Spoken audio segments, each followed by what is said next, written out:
ರಂಗಣ್ಣ ಹೇಳ್ತಾರದ್ ನಿಮಗೆ ಸರಿ ಅನ್ಸತ್ತ ಅನ್ನೋದನ್ನ ಕಮೆಂಟ್ ಮಾಡಿ. ನೀವು ನೋಡಿ ಅಭಿಮಾನಿಗಳು ಹೆಂಗೆ ದುಡ್ಡು ಯಾವನೋ ಮಾಡ್ಕೊತಾನೆ, ಮನೆಗೆ ಹೋಗ್ತಾನೆ.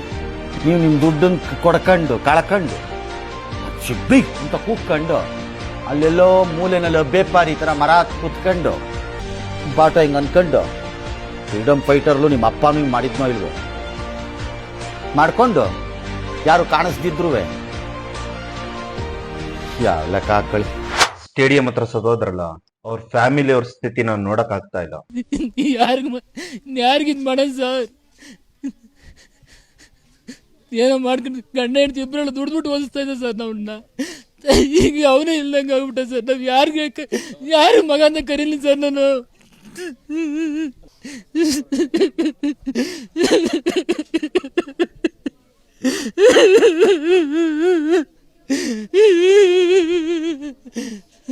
ಒಬ್ಬನೇ ಮಗ ಸರ್, ನಾನು ಒಬ್ಬನೇ ಮಗ ಸರ್. ಒಂದು ಡೌಟ ಸರ್, ನಮ್ಮ ನೋಡ್ಕೊಳ್ಳೋರು ಯಾರು ಸರ್?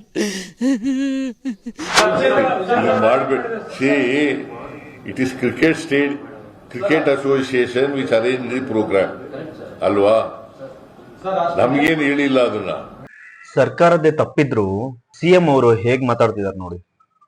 ನಾವು ಇಲ್ಲಿ ಅರಮನೆ ಅಂತ ವಿಧಾನಸೌಧದ ಮುಂದ್ಗಡೆ ಮಾಡಿದ್ದು, ಅಲ್ಲೇನಾರು ಆಗಿದ್ಯಾ? ಇಲ್ಲ ಅಲ್ವಾ? ಅಲ್ಲಿ ಸುಖಾಂತ್ಯವಾಗಿ ನಡೆದಿದೆ. ಬಟ್ ಕ್ರಿಕೆಟ್ ಸ್ಟೇಡಿಯಂನಲ್ಲಿ ಆಗ್ತದೆ ಅಂತೇಳಿ ನಮ್ಗೇನು ಗೊತ್ತಾಗ್ಲಿಲ್ಲ. ನಾನು ಹೋಗುವುದಿಲ್ಲ ಅಲ್ಲಿ. ಅವ್ರು ಹೋಗ್ಲಿಲ್ಲ ಅಂದ್ರೆ ಪರವಾಗಿಲ್ಲ, ಬಟ್ ಅಲ್ಲಿ ಏನಾಗತ್ತೆ ಅನ್ನೋದು ಸಿಚುವೇಶನ್ ಗೊತ್ತಿತ್ತು ತಾನೆ. ಅಲ್ಲಷ್ಟು ಜನ ಸೇರಿದ್ದಾರೆ ವಿಧಾನಸೌಧದ ಮುಂದೆನೆ. ಸ್ಟೇಡಿಯಂ ಹತ್ರ ಇನ್ನೆಲ್ಲ ಜಮಾಯಿಸ್ತಾರೆ ಅಂತ ಗೊತ್ತಿತ್ತು ತಾನೆ. ಅಟ್ಲೀಸ್ಟ್ ಆ ಫಂಕ್ಷನ್ಸ್ ಕ್ಯಾನ್ಸಲ್ ಮಾಡಬಹುದಿತ್ತು. It's an absolute mismanagement. ವ್ಯವಸ್ಥೆ ಅನ್ನೋ ಪದಕ್ಕೆ ಅರ್ಥನೇ ಇರಲಿಲ್ಲ ಅಲ್ಲಿ. And utter failure of planning. Is lack of planning. It's definitely failure of planning. Chinnaswamy stadium ಹತ್ರ 2 ಲಕ್ಷ ಜನ ಸೇರ್ತಾರೆ ಅಂತ ಹೇಳಿದ್ರೆ ಅದಕ್ಕೆ ಎಷ್ಟು ಭದ್ರತೆ, ಎಷ್ಟು ಪ್ಲಾನಿಂಗ್ ಮಾಡಬೇಕು. ನಾಟ್ ಇವನ್ ಅ ಸ್ಮಾಲ್ ಒಂದು ಚಿಕ್ಕ ಪ್ಲಾನ್ ಮಾಡಿಲ್ಲ ಅಲ್ಲಿ. ಕುಡಿಯಕ್ ನೀರಿನ ವ್ಯವಸ್ಥೆ ಇಲ್ಲ, ಬೇಸಿಕ್ ಕುಡಿಯೋ ನೀರಿನ ವ್ಯವಸ್ಥೆ ಇಲ್ಲ ಅಲ್ಲಿ. ಜನಕ್ಕೆ ಏನೋ ಅಭಿಮಾನ ಇದೆ. 18 ವರ್ಷಗಳ ನಂತರ 18 ವರ್ಷಗಳ ಆದ್ಮೇಲೆ ಫಸ್ಟ್ ಟೈಮ್ ಒಂದು ಕಪ್ ಗೆದ್ದಿದ್ದಾರೆ ಅನ್ನೋ ಸಂಭ್ರಮ ನನ್ನಲ್ಲೂ ಇತ್ತು. ನಾನು ಆಸ್ ಅ ಫ್ಯಾನ್ ಹೋಗಿದ್ದು, ಆಸ್ RCB ಕಟ್ಟ ಅಭಿಮಾನಿಯಾಗಿ ನಾನು ಹೋಗಿದ್ದೆ. ನಾನು ಅವತ್ತು ಅಲ್ಲಿ ಸ್ಟೇಡಿಯಂ ಹತ್ರನೇ ಇದ್ದೆ. ಅಲ್ಲಿ ಸೆಕ್ಯೂರಿಟಿ ಅನ್ನೋದೇ ಇರ್ಲಿಲ್ಲ. ಪೊಲೀಸ್ ಫೋರ್ಸ್ ನ ಇವ್ರು ಕರೆಸಿದ್ರೆ ಅಟ್ಲೀಸ್ಟ್ ಇಷ್ಟೊಂದೆಲ್ಲ ಸಮಸ್ಯೆನೇ ಆಗ್ತಾ ಇರ್ಲಿಲ್ಲ. RCB ಅಂತಕ್ಕಂಥದ್ದು ಪ್ರತಿಯೊಬ್ಬ ರಕ್ತದ ಕಣಕಣದಲ್ಲೂ ಇವತ್ತು ಅಷ್ಟು ಫ್ಯಾನಿಸ್.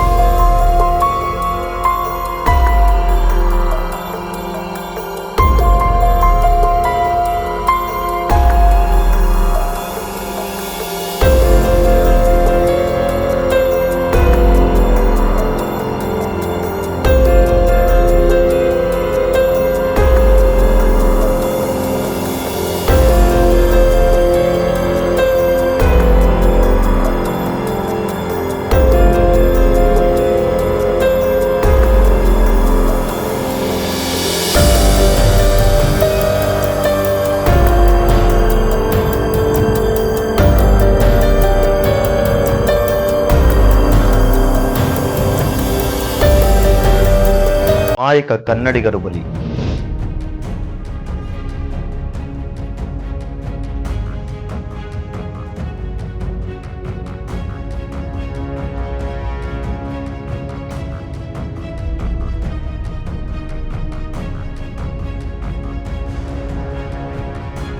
ನೋಡ್ರಿ, ಸಿದ್ದರಾಮಯ್ಯ ಅವ್ರ ಮೊಮ್ಮಗ ಅವ್ರ ಪಕ್ಕ ಕುತ್ಕೊಂಡು ಫೋಟೋ ತೆಗಿಸ್ಬೋದಾರೆ. ಅದೇ 11 ಜನ.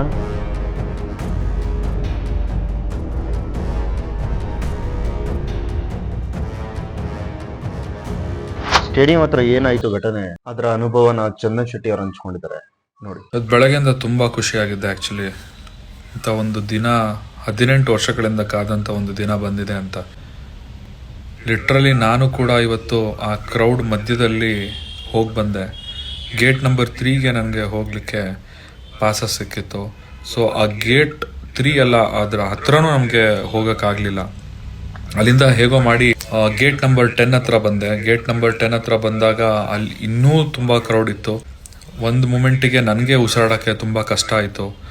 ಐ ಲಿಟ್ರಲಿ ಫೆಲ್ಟ್ ಅದೆಷ್ಟು ಕಷ್ಟ ಆಗಿರ್ಬೋದು. ಆ 11 ಜೀವಗಳು ಆ ಒಂದು ಸ್ಟ್ಯಾಂಪೇಡಲ್ಲಿ ಪ್ರಾಣ ಕಳ್ಕೊಂಡಿರುವಂತಹ ಯಾರು ಇದ್ದಾರೆ ಅವರ ಆತ್ಮಕ್ಕೆ ಶಾಂತಿ ಸಿಗಲಿ ಅಂತ ನಾನು ಕೇಳ್ಕೊಳ್ತೀನಿ. ನಿಜವಾಗ್ಲೂ ತುಂಬ ಬೇಜಾರಾಗ್ತಾಯಿದೆ. ಐ ಡೋಂಟ್ ನೋ ಇದಕ್ಕೆ ಯಾರು ಹೊಣೆ ಅಂತ ಹೇಳೋದು ತುಂಬ ಕಷ್ಟ ಆಗ್ತಾಯಿದೆ. ಕರೆಕ್ಟಾಗಿ ಆರ್ಗನೈಸ್ ಮಾಡಲಿಲ್ವಾ? 18 ವರ್ಷಗಳ ಕಾಲ ಕಾದಿರುವಂತಹ ದಿನ ಬಂದಿದೆ ಅನ್ನೋ ಒಂದು ಎಕ್ಸೈಟ್ಮೆಂಟ್ ಈ ರೀತಿ ಇರುತ್ತೆ ಅಂತ ಯಾರಿಗೂ ಗೊತ್ತಾಗಲಿಲ್ಲ ಅನಿಸುತ್ತೆ. ಇಲ್ಲ, ಇನ್ನೊಂದು 2 ದಿನ ಬಿಟ್ಟು ಆರ್ಗನೈಸ್ ಮಾಡಿ ಕರೆಕ್ಟಾಗಿ ಶನಿವಾರನೋ ಭಾನುವಾರನೋ ಇವೆಂಟ್ ಮಾಡ್ಬೋದಾಗಿತ್ತ, ಪಾಸಸ್ಗಳನ್ನ ಹಂಚಿಕೆ ಮಾಡಿ. I really don't know. But ಇನ್ನೂ ಯಾರ್ಯಾರು ICU ಕ್ರಿಟಿಕಲ್ ಕಂಡೀಷನ್ ಇದ್ದಾರೆ ಅವರೆಲ್ಲರೂ ಹುಷಾರಾಗಿ ಬೇಗ ಬರಲಿ ಅಂತ ಪ್ರಾರ್ಥನೆ ಮಾಡ್ತಾ 11 ಜೀವಗಳಿಗೆ ಆತ್ಮಕ್ಕೆ ಶಾಂತಿ ಸಿಗಲಿ ಅಂತ ನನ್ನ ಮಾತನ್ನ ಮುಗಿಸ್ತಾ ಇದ್ದೀನಿ. Thank you. ಸುಮ್ಮನೆ ನೀನು ಎಷ್ಟು ಸಾರ್ ಮಾತಾಡ್ತೀಯ? ನೀನು ನೀ ಹೇಳೋದಕ್ಕೆಲ್ಲ ನಾನು ಉತ್ತರ ಕೊಡಕ್ಕಾಗಲ್ಲ. ನಾನು ಕೊಡ್ಲೇಬೇಕು, ನೀವೇ ಆನ್ಸರ್ ಮಾಡ್ಬೇಕು. ಇನ್ಯಾರು ಮಾಡ್ತಾರೆ? ನಡಿಬಾರ್ದಾಗಿತ್ತು, ನಡೆದೋಗಿದೆ. ಸರ್ಕಾರ ಈ ದುರಂತಕ್ಕೆ ನಾವು ಮರಗ್ತೀವಿ. ಅದನ್ನ ಹೇಗೆ ಹೇಳ್ತಿದ್ದಾರೆ ನೋಡಿ. ನಾವು ಇಲ್ಲಿ ಕ್ರಿಕೆಟ್ ಅಸೋಸಿಯೇಷನ್ ನಲ್ಲಿ ನಾವು ಪೊಲೀಸ್ ಒದಗಿಸ್ಕೊಡೋದು ಅಷ್ಟೇ. ಅಲ್ಲಿಗೆ ನಾವು ಮಾಡಲ್ಲ ಫಂಕ್ಷನ್. ಪೊಲೀಸ್ ಭದ್ರತೆಯನ್ನು ಒದಗಿಸ್ಕೊಡ್ತಕ್ಕಂಥದ್ದು ಅಷ್ಟೇನೆ. ಸೊ ಅಲ್ಲಿ ಆಗಬಾರ್ದು ಆಗ್ಬಿಟ್ಟಿದೆ. ಅದಕ್ಕೋಸ್ಕರನೇ ಮಿನಿಸ್ಟ್ರಿಯಲ್ ಎಂಕ್ವೈರಿ ಮಾಡ್ತಾ ಇದ್ದೀವಿ. ಯಾರು ತಪ್ಪು ಮಾಡಿದಾರೆ ಅವ್ರ ಮೇಲೆ ಕ್ರಮ ತಗೋತೀವಿ.